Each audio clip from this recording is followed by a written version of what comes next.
মুহূর্তের ঝড়ে লন্ডভন্ড ময়মনসিংহের রফিক উদ্দিন ভুঁইয়া স্টেডিয়াম, উড়ে যায় ডাগআউট, ভেঙে পড়ে প্রেস বক্সের কাঠামো। স্কোরবোর্ড দেখে বোঝার উপায় নেই কিছুক্ষণ আগেও এখানে কোনো ম্যাচ চলছে। মাত্র ১ ঘন্টার বৃষ্টিতে পানিতে টইটুম্বুর আউটফিল্ড। নিষ্কাশনের আধুনিক ব্যবস্থা না থাকায় টেবিল দিয়ে পানি সরানোর হাস্যকর প্রচেষ্টাও লক্ষ্য করা গেছে মাঠ কর্মীদের মাঝে। দেশের ঘরোয়া ফুটবল টুর্নামেন্টের ফাইনাল ম্যাচে এমন দৃশ্য অবাক করেছে সবাইকে। দীর্ঘদিন ধরে এই স্টেডিয়ামে ম্যাচ আয়োজন করলেও সংবাদকর্মীদের জন্য নেই কোনো প্রেস বক্স।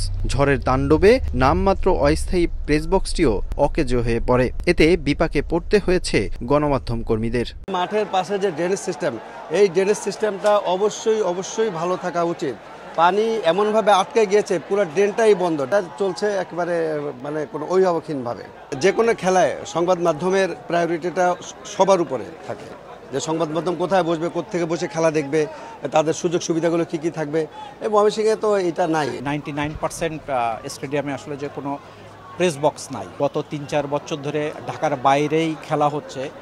ফুটবল ফেডারেশন যদি সেইভাবে জোর একটা দাবি বা তাদের রিকোয়ারমেন্ট যদি এনএসসিকে প্রেজেন্ট করতে পারতো যে হ্যাঁ, যে এই ভেন্যুগুলোতে আমার এই জায়গাগুলো ঠিক করে দিতে হবে।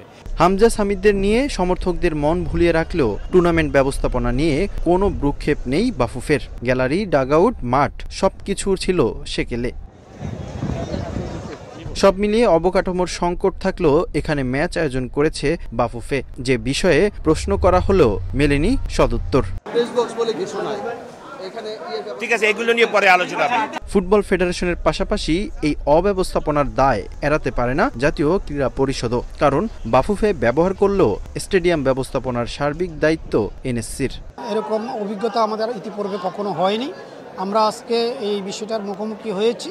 ইনশাল্লাহ আমরা খুব শীঘ্রই একটা সুনির্দিষ্ট পরিকল্পনা গ্রহণ করে আমরা এই সমস্যাগুলোকে সমাধানের জন্য আমরা উদ্যোগ গ্রহণ করব। ফেডারেশন কাপ ইতিহাসে অন্যতম আলোচিত ফাইনাল হতে পারত আবাহনী বসুন্ধরার এই ম্যাচ। তবে বাফুফে আর ক্রীড়া পরিষদের দায়সারা কাজে যে ম্যাচ এখন সমালোচিত, এই ভুল থেকে শিক্ষা নেবেন তো সংশ্লিষ্টরা। রিফাতুল ইসলাম মিরন, সময় সংবাদ, ময়মনসিংহ।